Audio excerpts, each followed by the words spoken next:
ang kasal na hindi matuloy. Sa isang lumang bayan sa probinsya ng Batangas, mayroong isang simbahan na sikat sa magagarbong kasalan. Ang simbahan ay kilala hindi lamang sa ganda ng arkitektura nito, kundi pati na rin sa isang kwento ng sumpa. Ang sumpa raw ay nagsasabing ang sinumang magtangkang ikasal dito ng may lihim na kasalanan ay hindi makakatuloy ang kasal. Bagamat kilala ang kwento, maraming hindi naniniwala dito. Isa na rito si Mario at Clara. Magkasintahang nagpasya na sa simbahan iyon magpakasal. Simple lang ang pangarap nila, magsimula ng masayang pamilya. Ngunit may isang bagay na hindi nila alam tungkol sa isa't isa, ang lihim na magpapabago sa kanilang buhay. Si Mario ay may itinatagong nakaraan. Ilang taon bago niya makilala si Clara, siya ay nagkaroon ng nobya na iniwan niya matapos mabuntis. Ang babae, si Lisa, ay nagpakamatay sa labis na kahihiyan at sakit ng loob. Ang pangyayaring ito ay itinago ni Mario at sinikap na kalimutan.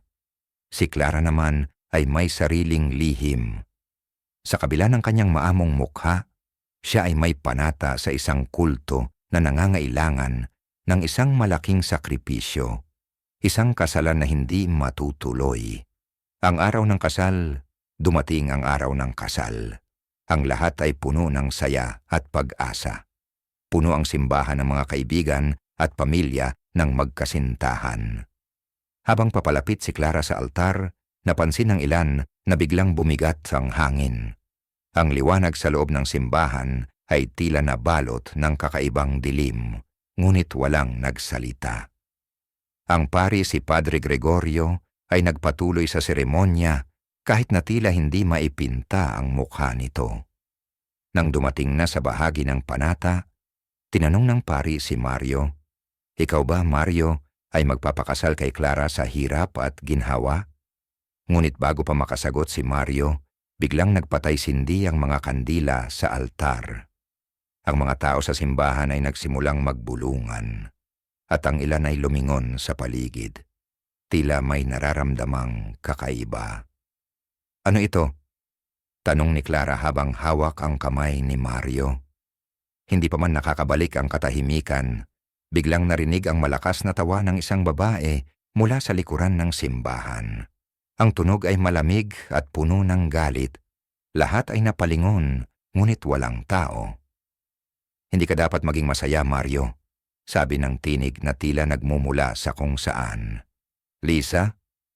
bulong ni Mario, halos hindi makapaniwala.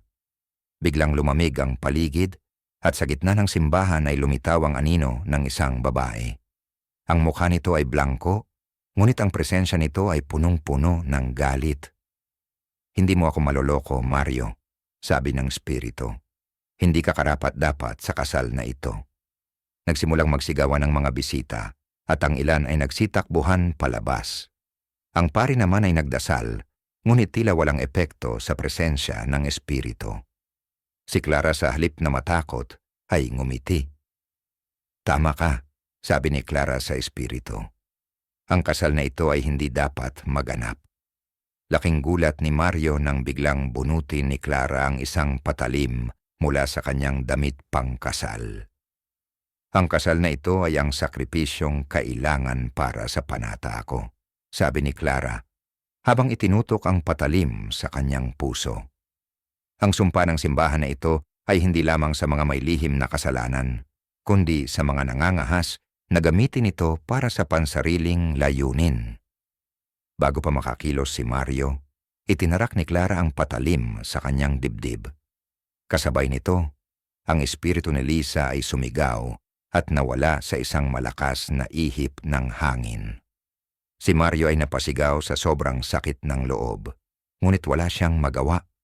Ang katawan ni Clara ay bumagsak sa sahig ng simbahan at ang mga dingding nito ay nagsimulang mabasag na parang may puwersang nagwawasak mula sa loob.